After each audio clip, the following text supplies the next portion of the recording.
캐나다로 이민 가자더니 나를 공항에 버렸어? 어떻게 그럴 수가 있어? 어머님, 그게 아니에요. 갑자기 일이 생겨서 급하게 출발할 수밖에 없었어요. 일이 생겼다고? 그럼 왜 전화는 안 받았어? 죄송해요. 상황이 좀 복잡했어요. 일부러 그런 건 아니에요. 거짓말하지 마라. 처음부터 이럴 생각이었지? 내 집 반돈까지 다 보탰는데. 어머님, 일단 동선에 가 계세요. 저희가 정리되면 바로 연락드릴게요. 당장 돈부터 보내. 돈 한 푼도 없이 작은 애네 가 있으라고? 정말 죄송해요, 어머니. 다시 연락드릴게요. 큰 며느리는 함께 이민 가자면서 김양순 할머니를 집으로 모셨고 할머니는 혼자 살던 집을 팔고 들어왔습니다. 이민 가는 당일날 큰 며느리는 할머니가 화장실 간 사이 인천공항에 두고 떠나버렸습니다. 할머니는 현재 70세로 얼마 전까지만 해도 큰아들네 부부와 함께 살고 있었습니다. 그건 바로 곧 있을 캐나다 이민을 앞두고 있기 때문이었어요. 이민은 큰 며느리가 먼저 할머니에게 제안을 했고 할머니는 자식과 손주들과 함께 살 수 있어 나쁜 제안은 아니었습니다. 그래서 같이 살기 시작했고 혼자 살았던 집도 팔았는데요. 막상 합가를 해보니 큰 며느리와 함께 산다는 건 쉬운 일이 아니었습니다. 요즘은 시어머니가 시집살이를 한다는데 대놓고 눈치를 주는 것은 아니지만 할머니가 며느리 눈치를 괜히 보게 되었던 겁니다. 정선아, 요즘은 회사 일이 좀 어때? 바쁘지 않니? 할머니는 며느리의 상황이 궁금해서 물었습니다. 네, 뭐 그냥 그래요. 바쁘긴 하지만 할만해요. 박정선은 짧게 대답하고는 스마트폰에 시선을 고정시켰습니다. 할머니는 답답함을 느꼈습니다. 그래도 몸은 챙겨야지. 사업도 중요하지만 건강이 더 중요해. 너희 시아버지가 그걸 못 챙기다가. 할머니는 남편 이야기를 꺼내며 며느리에게 좀 더 마음을 열고 싶었습니다. 그러나 박정선은 무표정하게 고개만 끄덕였습니다. 알겠습니다. 그런데 어머님도 건강 잘 챙기세요. 저희가 캐나다 가면 의료 시스템도 다르고 미리 준비해야 할 게 많을 거예요. 할머니는 며느리의 말투에서 무심함을 느꼈습니다. 그 말은 맞았지만 어딘가 차가운 느낌이 들었습니다. 할머니는 며느리와 정서적으로 소통되지 않는다는 생각이 자꾸만 들었습니다. 사실 김양순 할머니가 큰 며느리 박정선 씨를 만났을 때 처음부터 썩 마음에 들었던 것은 아니었어요. 큰아들은 건강보조식품 사업을 하고 있었고 며느리도 같은 회사 직원이었습니다. 첫 만남부터 뭔가 거리감이 느껴졌고 며느리는 무뚝뚝하게 인사만 하고 자리에 앉았습니다. 예의는 지켰지만 시어머니인 김양순 할머니에게 싹싹하게 인사를 하거나 말을 걸지도 않았습니다. 결혼식 준비를 할 때도 별로 의견을 내지 않고 마치 자신이 모든 걸 다 아는 듯한 태도로 할머니와 눈을 잘 맞추지도 않았습니다. 그래도 첫 아들을 장가 보내는 거라 김양순 할머니와 할아버지는 신혼집도 섭섭지 않게 5억대로 마련해 주었습니다. 한편으로 할머니에게는 마음속 짐이 있었으니 바로 작은 아들에게는 저만큼 돈을 보태주지 못했기 때문입니다. 2년 뒤 남편과 사별하면서 작은 아들이 결혼하던 때에 여러 가지 금전적인 문제가 터졌습니다. 그러다 보니 작은 아들네는 신혼집을 크게 못 해주었습니다. 있는 돈을 다 끌어모아 1억 5천만 대줬고 나머지는 작은 아들네 부부가 알아서 해결을 했습니다. 그런데다가 옆에서 할머니가 지켜보니 큰 며느리와 작은 며느리는 서로 기싸움이 있었습니다. 둘 다 동갑인데 일방적으로 큰 며느리가 작은 며느리를 싫어하는 모습이 보였습니다. 어머니, 저는 동서가 너무 불편해요. 명절 때도 맨날 일부러 늦게 오는 것 같아요. 집이 실제로 멀어서 그런 건데 어쩔 수 없잖니. 나는 쟤네들만 보면 짠하고 미안하더라. 할머니는 작은 아들네 부부가 돈이 넉넉치 않아 지방에서 살고 있는 게 미안했고 큰 며느리가 좀 더 이해해 주길 바랬습니다. 그러던 어느 날 큰 며느리 박정선 씨는 갑자기 할머니에게 합가를 제안했습니다. 어머님, 저희랑 같이 사시다가 이민 가시는 게 어떠세요? 할머니는 이 제안을 거절할 이유는 없었습니다. 손자 손녀는 어릴 적부터 할머니가 돌본 애들이라 떨어져 살며 자주 못 보는 게 아쉬웠으니까요. 그래서 며느리가 같이 살자고 하니 처음엔 반가운 마음이 들었습니다. 심지어 할머니에게 같이 캐나다로 가자고 하니 너무 고마웠어요. 이민이라는 게 나 같은 할머니도 가서 잘 지낼 수 있는 거니? 그럼요. 요즘 어른들도 노후에 이민들 자주 가세요. 자식들 따라서 함께 가시더라고요. 캐나다는 정말 환경이 좋거든요. 그리하여 1시간 거리에서 따로 살던 할머니는 큰아들네와 한 집에서 살게 된 겁니다. 그렇게 2년 동안 손자, 손녀가 초등학교에 다니는 동안 돌보며 살았습니다. 하지만 같이 사는 건 생각만큼 쉽지 않았습니다. 큰아들과 며느리는 돈 문제로 자주 싸웠고 할머니는 중간에서 자꾸 눈치가 보였어요. 며느리는 화가 나서 방문을 탕탕 닫곤 했고 그럴 때마다 애들도 불안해하는 게 느껴졌습니다. 그 와중에 이민을 가는 건지 안 가는 건지 확실하지 않았죠. 어느 날 저녁을 먹던 중 며느리가 조심스럽게 말을 꺼냈습니다. 어머님, 이민 가는 것 때문에 좀 고민이 많아요. 며느리가 걱정스러운 표정으로 말을 이어갔습니다. 그래? 무슨 일이 있는데? 사실 남편이 요즘 사업 때문에 돈을 자꾸 엉뚱한 데다 투자하거든요. 그게 문제예요. 그래서 이민 준비도 제대로 못하고 있고 저도 좀 힘들어요. 할머니는 깜짝 놀라 며느리를 쳐다봤습니다. 아니, 그게 무슨 말이야? 사업이 잘 안 되는 거야? 며느리가 고개를 끄덕이며 답했어요. 사업이야 큰 타격은 없는데 돈이 계속 들어가니까 생활비도 빠듯하고요. 그래서 이민을 가려면 남편한테 더 부담을 주고 싶지 않아요. 그렇구나. 너 혼자 다 감당하기는 힘들겠다. 네, 맞아요. 그래서 어머님께 부탁드리고 싶은 게 있어요. 혹시 어머님께서 조금 도와주실 수 있을까요? 며느리는 아주 조심스럽게 말했습니다. 할머니는 당황했지만 며느리가 얼마나 힘든지 알 것 같았습니다. 그럼 내가 어떻게 도와주면 되겠니? 어머님, 남편한테는 말하지 마시고요. 그냥 저희끼리 해결했으면 해요. 이민 준비를 위해서 조금이라도 도와주시면 정말 감사하겠어요. 할머니는 고민했지만 어차피 함께 이민 가게 될 테니 조금이나마 힘을 덜어주고 싶었습니다. 그래서 그동안 모아둔 얼마 안 되는 돈 1억을 보탰습니다. 그렇게 이민을 앞두고 시기가 다가오고 작은 아들과 며느리는 큰 일을 앞두고 있으니 한번 집에서 뵙고 싶다고 했습니다. 엄마, 그래도 엄마랑 형이랑 캐나다 가면 한동안 못 볼 텐데. 얼굴 봐야지. 나랑 이 사람이랑 같이 잠깐 들릴게. 용돈이라도 드리려고 해. 그래, 너무 고맙다. 나야 니들 얼굴 보면 너무 좋지. 그런데 큰 며느리가 이 소식을 듣더니 단번에 거절했습니다. 저는 동서랑 사이 불편해서 얼굴 보고 싶지 않아요. 이제 이민 준비하느라 짐도 많고 집도 좁아지는데 꼭 와야 한대요. 할머니는 본의 아니게 가운데에 껴서 불편한 상태가 되었습니다. 어머니도 이제 준비할 거 많으시니 하나씩 신경 쓰셔야죠. 정동선에 만나고 싶으시면 제가 태워다 드려요. 아, 아니다. 괜찮다.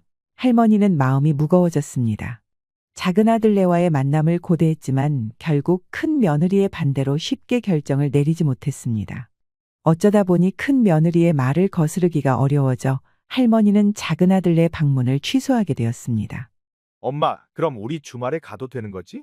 작은 아들이 다시 연락을 해왔을 때 할머니는 한숨을 내쉬며 대답했습니다. 미안하다, 얘야. 지금 집이 좀 정리도 안 되고 나도 준비할 게 많아서 나중에 보자. 그때 얼굴 보면 되지 않겠니? 할머니는 마음이 아팠지만 어쩔 수 없이 말을 돌렸습니다. 작은 아들은 잠시 침묵하다가 말했습니다. 그래, 엄마가 그렇다면? 알았어. 어쩔 수 없지. 또 기회가 있겠지. 할머니는 전화를 끊고 나서도 계속 마음이 무거워졌습니다. 결국 큰 며느리 때문에 작은 아들과의 만남도 이루어지지 않게 된 것입니다. 이민을 떠나는 날 공항에 도착한 김양순 할머니는 뭔가 이상한 느낌을 받기 시작했습니다. 가족들과 함께 이민을 준비해 온 시간이지만 그날따라 큰 며느리 정선 씨의 태도는 평소와는 달랐습니다. 할머니는 작은 짐 가방을 들고 천천히 큰 며느리와 큰아들의 뒤를 따라갔습니다. 그렇지만 그들의 행동에서 묘한 거리감이 느껴졌습니다. 체크인을 마치고 대기하는 동안 할머니는 갑자기 이상한 기운을 느끼기 시작했습니다. 큰 며느리가 할머니에게 쌀쌀맞게 말을 걸었습니다. 어머님, 화장실 다녀오셔야죠. 지금 가시면 좋을 것 같아요. 며느리의 말투는 평소보다 다소 차갑고 할머니를 독려하는 듯했습니다. 그래, 좀 다녀와야겠구나.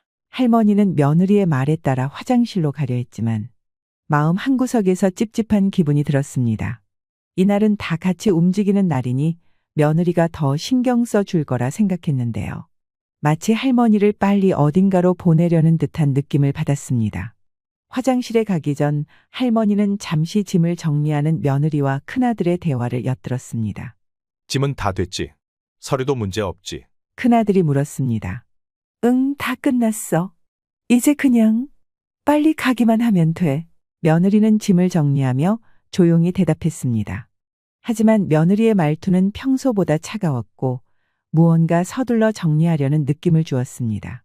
할머니는 마음이 편치 않았지만 자신이 신경이 예민한 것일 거라 생각하며 화장실로 향했습니다. 화장실로 들어가면서도 할머니는 뭔가 불안한 마음을 지울 수 없었습니다. 왜 이리 신경이 쓰이지? 그냥 내가 너무 걱정하는 건가? 할머니는 화장실에서 나와 다시 가족들을 찾아가려 했습니다. 그런데 그 순간 주변이 조용해졌고 멀리서 앉아있던 큰 며느리와 큰아들이 보이지 않았습니다. 이때 할머니는 급격히 심장이 뛰는 게 느껴졌습니다. 설마? 아니겠지? 나를 두고 먼저 간 건 아니겠지? 할머니는 화장실에서 나와 가족들을 찾으려 했지만 눈앞에 보이는 건 끝없이 넓고 복잡한 공항뿐이었습니다. 유리벽 너머로 비행기가 이륙하는 소리, 무심하게 지나가는 사람들, 여기저기서 들려오는 안내방송은 할머니를 점점 더 혼란스럽게 만들었습니다. 휴대폰을 꺼내 전화를 걸었지만 아무리 전화를 해도 가족들은 받지 않았습니다. 주변을 둘러봐도 어디에도 큰아들과 며느리, 손주들의 모습은 보이지 않았습니다. 여기서 기다리면 만나겠지라는 생각에 할머니는 처음 가족들과 함께 서 있던 곳으로 돌아가려고 했습니다. 공항 직원의 도움을 받아 그곳으로 안내를 받았지만 그곳엔 아무도 없었습니다. 시간이 흐를수록 점점 불안감이 커졌고 발걸음도 무거워졌습니다. 주변 사람들은 저마다의 목적지로 바쁘게 움직였지만 할머니는 그들 사이에서 점점 더 고립된 기분이 들었습니다. 두어 시간이 지나도 가족들은 보이지 않았고 할머니는 눈앞이 캄캄해졌습니다. 결국 6시간이 넘도록 아무런 연락도 없이 홀로 남겨진 할머니는 자신이 공항에 버려졌다는 사실을 깨닫게 되었습니다. 텅 빈 대합실에서 울려 퍼지는 안내방송, 차갑게 반짝이는 공항의 불빛들이 할머니의 마음속 허전함을 더욱 깊게 만들었습니다. 혼란스러움 속에서 할머니는 힘없이 작은 아들네로 전화를 걸었습니다. 목소리는 떨렸고 상황을 설명하는 것조차 힘들었습니다. 몇 시간 후 작은 아들과 작은 며느리가 할머니를 찾아왔습니다. 공항에서 홀로 남겨진 할머니를 본 작은 아들은 분노를 감추지 못했습니다. 엄마, 이게 무슨 일이야? 형네가 엄마를 공항에 두고 그냥 떠났다는 거야? 작은 아들이 소리쳤습니다. 작은 며느리도 어이없어하며 어머님, 그게 어떻게 말이 돼요? 이민을 가면서 어머님을 두고 갈 수가 있나요? 라며 혀를 찼습니다. 작은 아들 부부는 자신들이 살고 있는 집에 할머니가 지낼 방을 내주며 엄마, 일단 여기서 좀 쉬셔. 형네가 무슨 생각으로 이런 짓을 한 건지 도저히 이해가 안 가네. 우리가 알아볼 테니까 걱정하지 마. 작은 아들은 어머니를 위로했지만 할머니는 너무 비참했습니다. 큰아들네에게 의지했던 자신이 이렇게 홀로 남겨진 현실이 믿기지 않았습니다. 며칠이 지나서야 큰 며느리와 겨우 연락이 닿았습니다. 할머니는 분노를 참지 못하고 따졌습니다. 정선아, 너희들 대체 나를 왜 두고 떠난 거니? 공항에서 기다리다가 내가 얼마나 당황했는지 알아? 할머니는 목소리를 떨며 물었습니다. 큰 며느리는 뻔뻔하게 대답했습니다. 어머님, 저희도 비자 문제 때문에 그때 상황이 복잡했어요.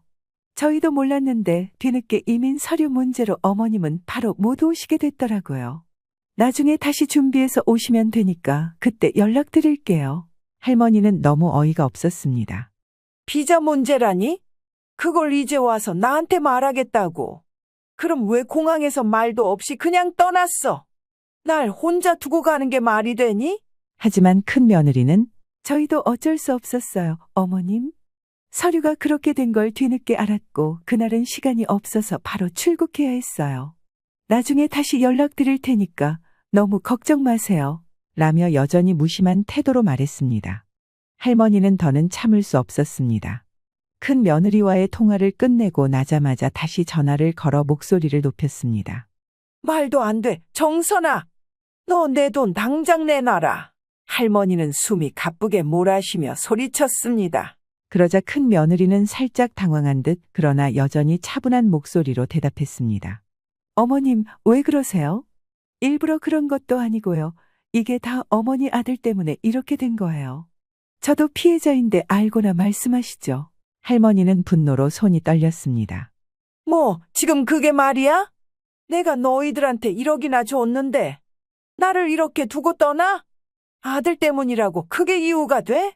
결국 할머니는 더 이상 참을 수 없어서 큰아들에게 전화를 걸었습니다. 너 당장 설명해봐. 네가 사업에 무슨 착오가 생겼다면서? 손해봤다고 그럼 나한테 왜 말을 안 했어? 큰아들은 한숨을 내쉬며 앓는 소리를 냈습니다. 엄마, 미안해. 사업에서 좀 문제가 생겼어. 많이 손해를 봐서 그래서 돈이 다 필요했고. 정선이도 그것 때문에 스트레스를 많이 받았어. 할머니는 울분이 터져 나왔습니다. 내가 네 처한테 1억을 줬다고? 그 돈도 알지 못한 채 나만 두고 가는 게 말이 되냐? 그 돈으로 이민 준비하라고 줬는데 날 이렇게 버리면 어떻게 하냐? 큰아들은 그제야 상황을 파악한 듯 말을 더듬으며 물었습니다. 엄마, 뭐라고? 1억을 정선이가 그 돈을 받았다고? 그 순간 할머니는 폭발하듯 소리쳤습니다. 그래, 내가 그 돈을 줬어. 네 처가 말하기를 너 때문에 돈이 필요하다고 해서 내가 보탰어. 그런데 나를 공항에 버리고 떠나? 너희들이 정말 어떻게 나한테 이럴 수 있어? 할머니의 목소리는 절규와도 같았습니다.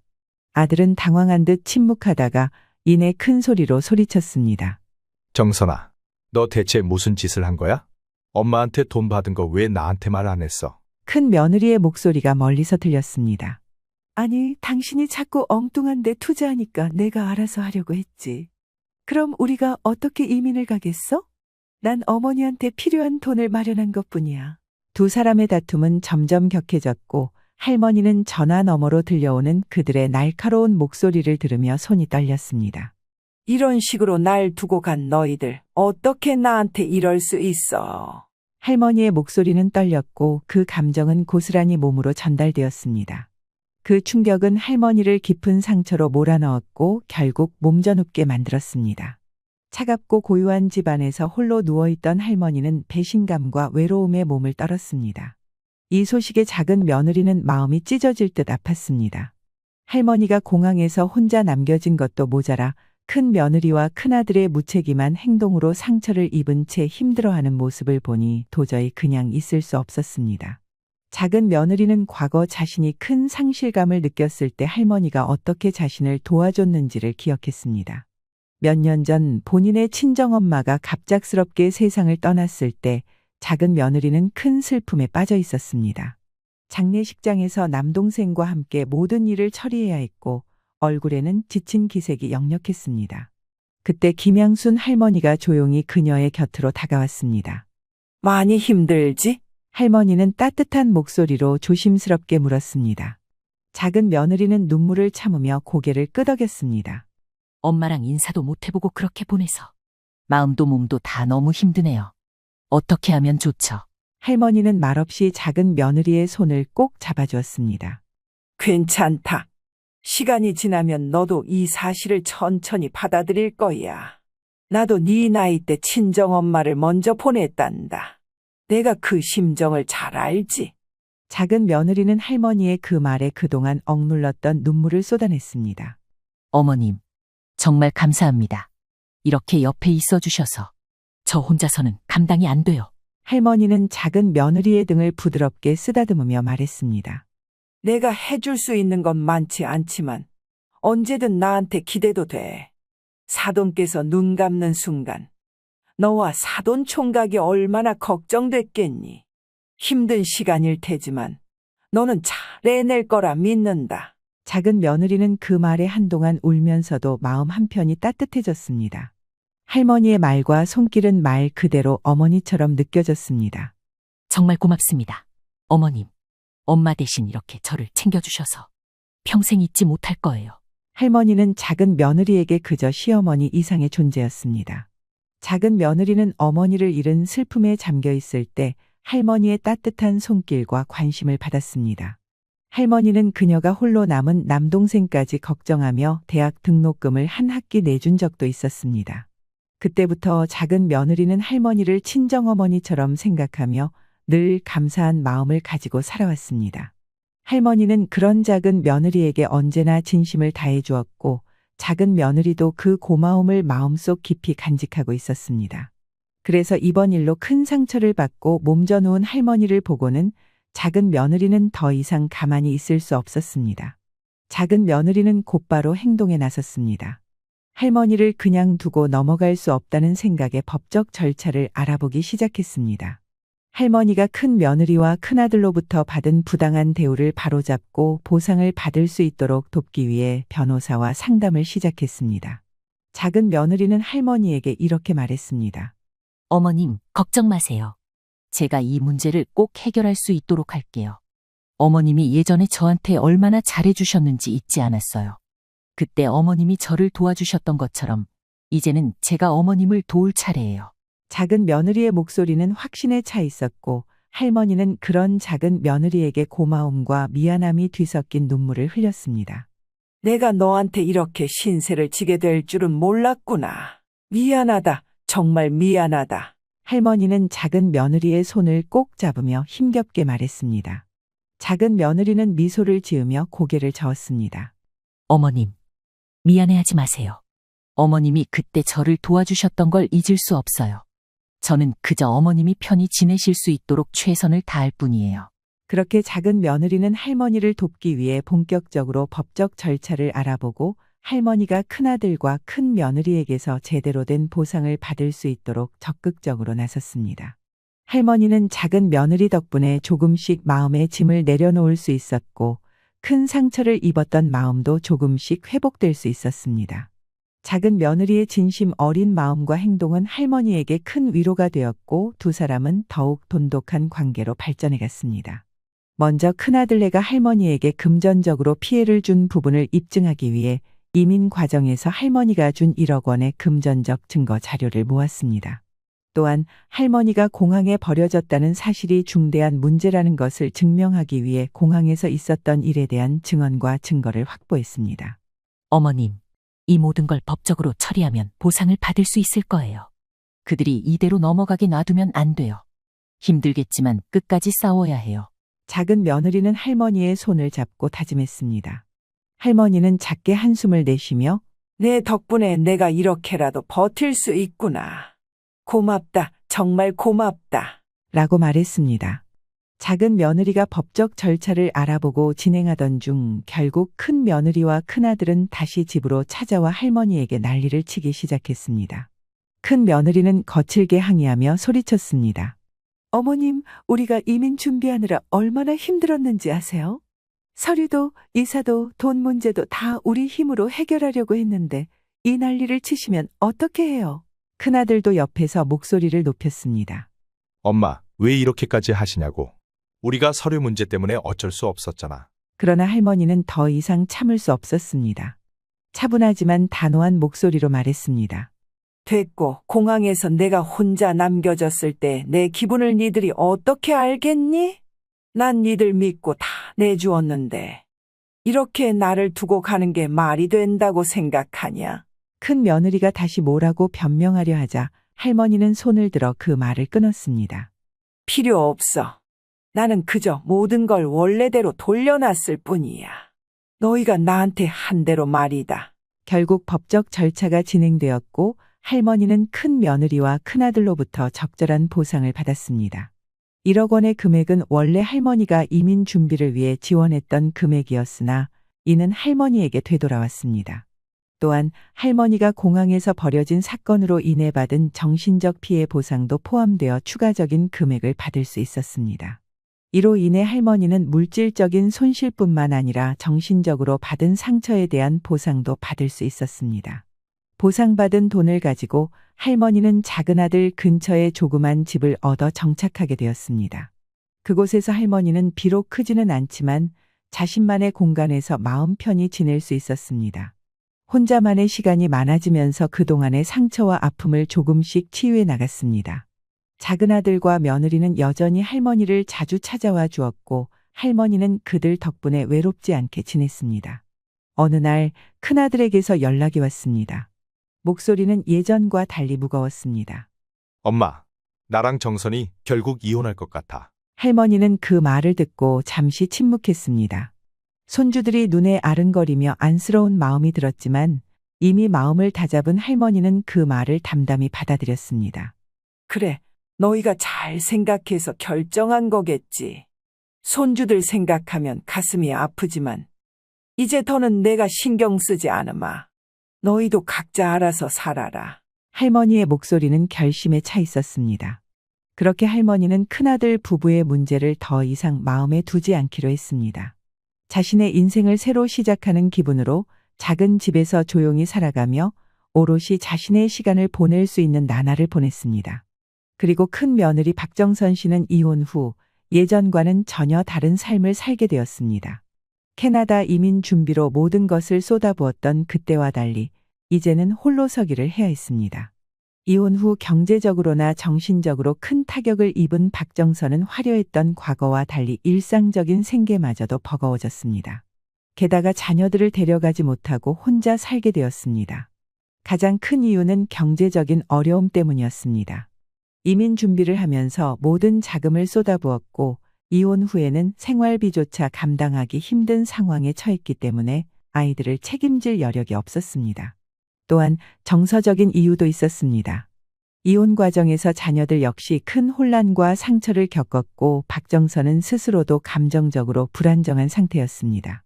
아이들을 제대로 돌볼 자신이 없었고 안정된 환경에서 자라길 바라는 마음에 아이들을 남편 쪽에게 맡기기로 한 것입니다. 아이들 역시 캐나다에서의 새로운 삶에 적응하는 중이었기 때문에 박정선은 그들을 자신의 곁으로 데려와 환경을 다시 바꾸는 것이 오히려 아이들에게 좋지 않을 것이라 판단했습니다. 결국 자녀들과 떨어져 혼자 남게 되었고 그리움과 죄책감이 자신을 더욱 힘들게 만들었습니다. 이전에 다녔던 회사로 돌아가려 했지만 이미 많은 시간이 지나 자리도 없었고 그동안 쌓아놓은 인간관계마저 모두 끊겨 있었습니다. 결국 박정선은 작은 식당에서 아르바이트를 하며 생활비를 겨우 벌기 시작했습니다. 항상 도도하고 자신감 넘치던 모습과 달리 벅찬 생활만이 남아있을 뿐입니다. 할머니는 그런 근황을 큰아들로부터 전해 들었으나 더 신경 쓰지 않기로 했습니다. 그날의 상처로부터 멀어지기 위해 모든 걸 정리하고 조용히 삶을 살아가고 있습니다.